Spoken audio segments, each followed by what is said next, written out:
You're standing in a crowd. It's ancient Babylon, and there's an auction happening. But the thing being sold isn't livestock or grain, it's women. Each one is led out one at a time in front of a crowd of men, and the bidding starts. The prettiest go first, for the highest price. The money isn't a bribe, it's a dowry, and it goes straight to the family. This wasn't a nightmare. This was, according to the Greek historian Herodotus, just Tuesday in ancient Babylon. Somewhere in that crowd, a woman is standing there in a specific garment, chosen specifically because today is the day she's being married off. Now forget that image for a second, because we're about to go back much, much further, before Babylon, before writing, before farming, before cities existed anywhere on Earth. Somewhere in an Ice Age cave tens of thousands of years earlier, another person is waking up on the biggest day of their life, and they have the exact same problem that Babylonian bride had. The exact same problem every bride since has had. What do I wear? This is POV. You are a Stone Age person, somewhere around 25,000 years ago, in the middle of an ice age, with woolly rhinos wandering somewhere outside, and the nearest mirror being a still puddle, if you're lucky. In a few hours, you're going to stand in front of your entire community and be bonded to another person for the rest of your life, and you have absolutely no idea what to wear. Here's the twist nobody expects. This wasn't a trivial decision. It wasn't an afterthought. The people of the Upper Paleolithic took personal appearance dead seriously, in some cases quite literally, because some of our best evidence for how they dressed comes from how they buried their dead. So let's actually go through the options sitting in front of you this morning, because every single one of them is real. Every single one of them comes from actual archaeological evidence. And by the end of this, the timeline is going to break itself apart more than once. Getting dressed for the biggest day of your life is a habit older than agriculture, older than pottery, older than the wheel. It might be older than civilization itself. It might be older than language. Option 1, sitting in the corner of your shelter, is fur. Thick, heavy, expertly worked hide, stitched together with sinew using a bone needle so fine, it would put some modern sewing kits to shame. Bone needles with tiny drilled eyes have been found at Paleolithic sites across Europe and Russia, proof these people weren't just draping skins over their shoulders like cavemen in a cartoon. They were tailoring. And here's where the timeline takes its first hit. For a long time, nobody knew when humans even started wearing clothing at all, because fabric and hide rot away completely within a few thousand years. There was no wardrobe to dig up, so researchers did something almost absurd. They studied lice. Human head lice and human body lice are separate species, and body lice can only survive on clothing, not bare skin. Which means the exact moment body lice genetically split off from head lice tells you, with real precision, when clothing entered the picture. A study sequencing that genetic split placed it at roughly 170,000 years ago. Not 25,000, 170,000.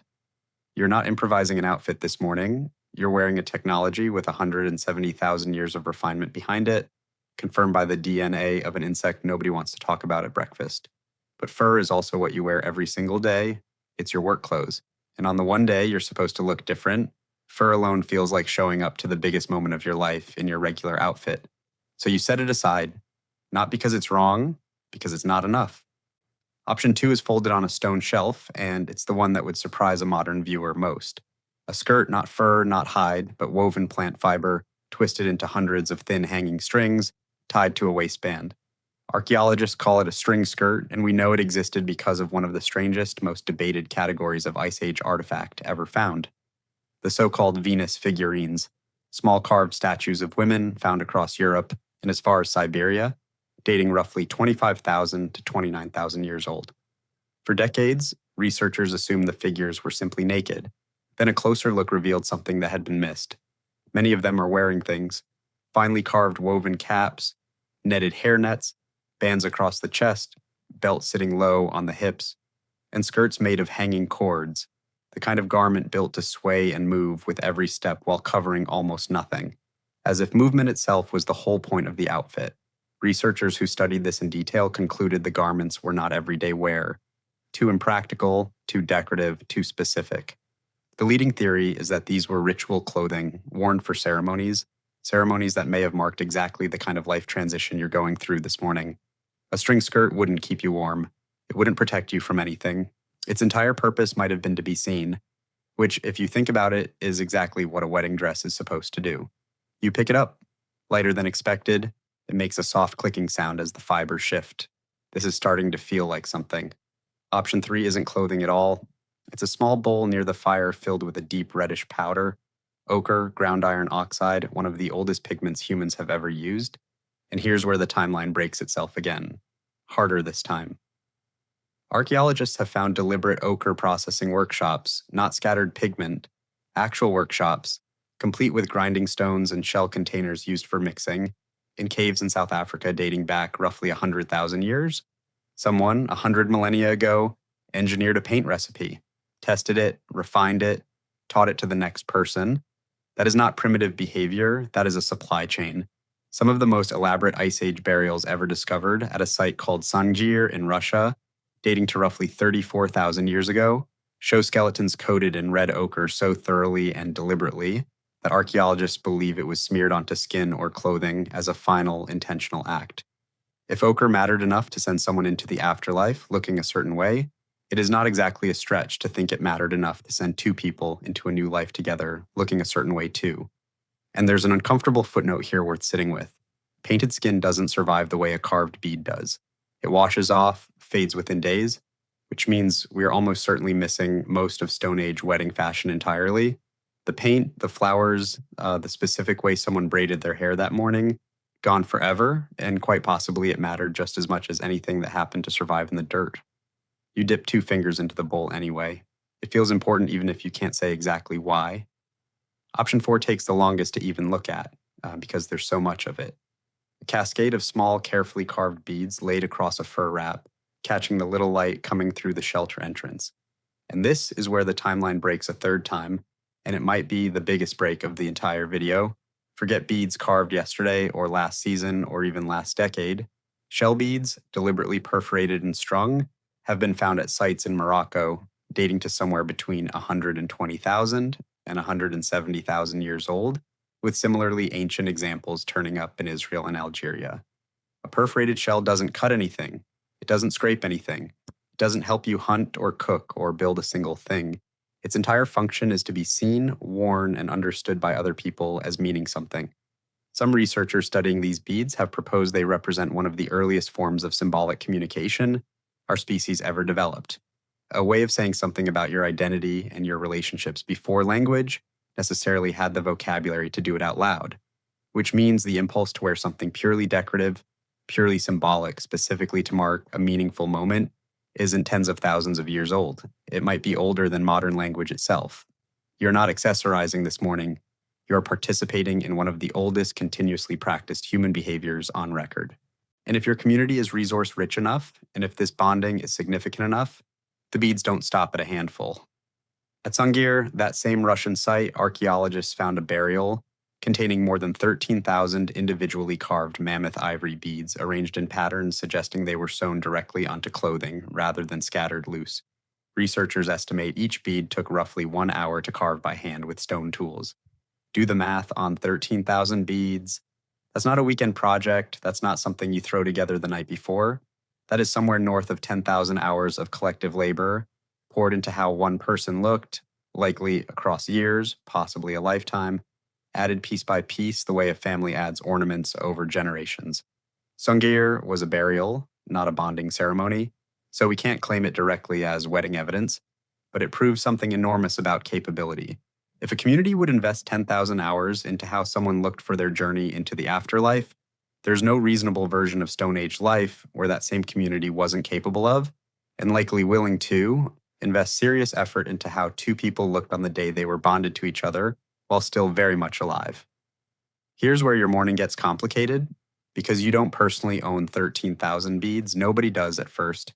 What you have is a smaller string, a few dozen beads, some carved by your own hands, a few traded from a hunting party that passed through last season. Which brings you to option 5, quietly sitting there the whole time. Maybe the most human option of all. Somebody in your community, an older relative, has a genuinely exceptional necklace, one that took a lifetime to assemble, with a story behind every strand. And in nearly every human culture anthropologists have ever studied, people share, lend, and pass down exactly this kind of adornment for exactly this kind of occasion. Borrowing something meaningful from someone who has already lived the life you're about to start isn't a superstition, the Victorians invented centuries later with their little rhyme about something borrowed. It's a pattern that shows up wherever humans have kept any decorative object at all, because borrowed status, borrowed luck, borrowed history has always felt like it might rub off a little on the person wearing it. You go to ask. This is the actual climax of the morning, and it isn't dramatic in the way you'd expect. There's no lightning bolt of inspiration, no single perfect outfit waiting to be discovered. What happens is combination. You take the string skirt because it moves, because it's meant to be watched, because some deep ritual instinct is telling you today calls for something that isn't your work clothes.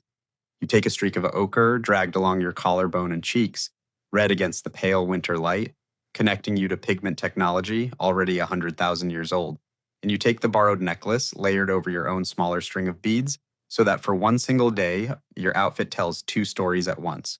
Who you already are and who came before you, standing beside you in a very real sense. None of this keeps you warm. None of it is practical. All of it would fail miserably as everyday clothing in an Ice Age winter. And that might be the entire point. A wedding, then and now, was never really about staying warm or staying practical. It's about the one day you're allowed, even expected, to dress like the moment actually matters. You step outside, your community is gathered around a fire, the same kind of fire that's been the backdrop for essentially every major human ritual for the last million years. And for a second, you catch your reflection in a still patch of melt water, ochre on your skin, beads swaying with every step, a skirt that moves the way nothing you own for daily life ever does. You look for lack of a better word like an event. Here's the honest caveat, the same one that has to come up whenever anyone tries to reconstruct something this old. We do not have a single surviving Ice Age wedding outfit. We never will. Fiber rots, skin decomposes, ochre washes away with the first hard rain, and even the sturdiest ivory beads only survive because they happen to end up buried, undisturbed, in exactly the right conditions for tens of thousands of years. What we have instead is fragments, a bead here, a figurine there, a smear of pigment on a skeleton, and the most reasonable picture we can build from what happened to survive. It is entirely possible the specific outfit you just imagined never existed in exactly this combination. It's also entirely possible something extremely close to it happened thousands of times in dozens of communities across tens of thousands of years, and simply never left anything solid enough for a shovel to find. But here's what we can say with real confidence. The instinct behind this morning, the desire to look different, to look intentional, to mark a life-changing day with something beyond your regular clothes, isn't speculation. It's documented over and over in bone needles fine enough to sew fitted clothing 170,000 years ago, in figurines wearing garments too impractical for daily use 25,000 years ago, in shell beads carved purely to be seen 170,000 years before that, and in burials so heavily decorated, a single grave could contain 10,000 hours of labor. Somewhere in the deep cold of the last Ice Age, a person stood exactly where you're standing now, facing exactly the same question. What do I wear on the day that changes everything? And whatever they chose, fur, string, ochre, borrowed beads, some combination none of us will ever fully know, they were doing something every single bride and groom after them has kept doing, all the way down to that Babylonian marriage market, all the way down to a white silk gown a queen wore in 1840 that accidentally invented modern bridal fashion, all the way down to this morning, whenever and wherever this morning happens to be for you. You walk toward the fire, someone starts singing or chanting or whatever the deepest ancestor of a wedding song sounded like 25,000 years ago. Nobody records it, nobody writes it down, but for one Ice Age morning in the reflection of a half-frozen puddle, on the edge of a fire that's been humanity's stage for 1,000,000 years, you looked exactly like what you were. Someone who understood instinctively the same thing every bride understands now. And here's the thought worth carrying out of this one. Every piece of what you just put on, the pigment, the sewn fur, the strung beads, existed as a mature working technology tens of thousands of years before anyone invented the wheel, before anyone planted the first deliberate crop, before anyone wrote the first word down anywhere on the planet. Long before humans figured out how to grow their own food, they had already figured out how to dress up for the person they loved. We tend to assume meaning came after survival, that people solved the problem of staying alive first and only later, once things got easier, started caring about how they looked doing it. The evidence says otherwise. The instinct to mark love, to visibly announce a bond in front of a community, to spend real hours and real resources making sure the person beside you looked deliberately, unmistakably chosen, didn't come after civilization, it came first. Everything else, The Babylonian dowries, the flame-colored Roman veils, the queen and her lace, the rhyme about something borrowed and something blue, all of it got built on top of something that was already fully alive in a freezing cave 100,000 years ago. Today's different. So today, you dress like it, you always have.